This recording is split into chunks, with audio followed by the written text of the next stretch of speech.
Comment le continent africain pourra-t-il se tenir prêt à faire face à la 4e révolution industrielle, alors même qu'il n'a pas entamé la majorité des chantiers des révolutions industrielles précédentes? Ils étaient plus de 4000 participants des pays membres de la Banque africaine de développement, BAD, à se pencher sur cette problématique. Des décideurs publics et des entrepreneurs venus des 4 coins du monde. Dans toutes les régions du monde, l'industrialisation ne se fera que par un secteur privé dynamique et engagé. La transformation industrielle de la Côte d'Ivoire est, vous le savez très bien, également l'axe majeur retenu par le gouvernement ivoirien pour son plan de développement, plan national de développement 2016-2020.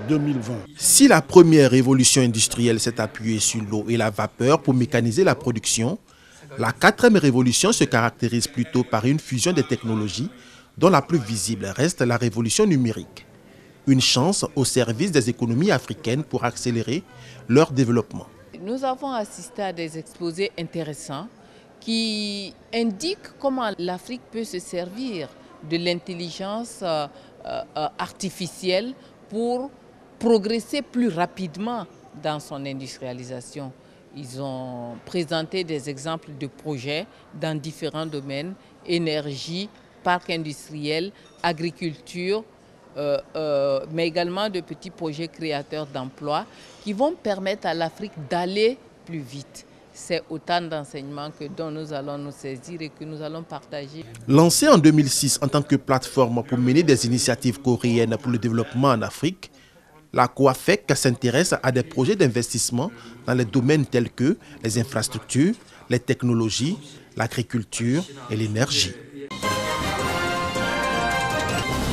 Une école maternelle, un foyer de jeunes à Zata, village situé dans le district de Yamoussoukro. C'est le fruit d'un projet dont la réalisation s'est faite suivant le modèle de développement local de la Corée du Sud. On avait l'habitude de venir imposer les projets à la population. Mais cette fois-ci, on demande à la population quels sont ses besoins. Et c'est la population qui les exprime, qui les met en pratique, et c'est la population qui concourt à la réalisation effective de ces différents projets. En plus des infrastructures scolaires et sanitaires, le projet Semal Ondong permet à plusieurs artisans de Ngbekro, toujours dans le district de Yamoussoukro, de se prendre en charge. Les tisserands ont pu avoir un prêt pour pouvoir améliorer leurs conditions de vie. Ils nous ont donné 11 millions et le travail se faisait par groupe. Et les prêts sont remboursés à un taux de 1,5%. Et les 0,5%, on mettait dans notre caisse. Récemment, une mission d'évaluation composée d'experts ivoiriens de la Banque africaine de développement BAD et du gouvernement coréen s'est rendue dans les localités où le modèle coréen de développement a été implémenté.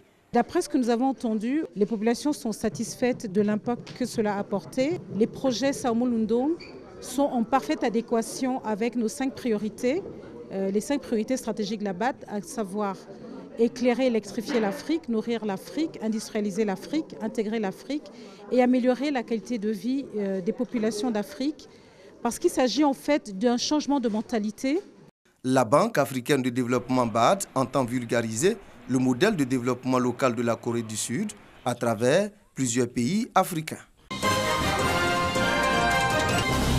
La filière palmier à huile, le PESAC, programme d'appui au secteur agricole de Côte d'Ivoire, cofinancé par la Banque mondiale, le CDD, contrat de désendettement et de développement. Un mariage de raisons qui dure depuis 4 ans.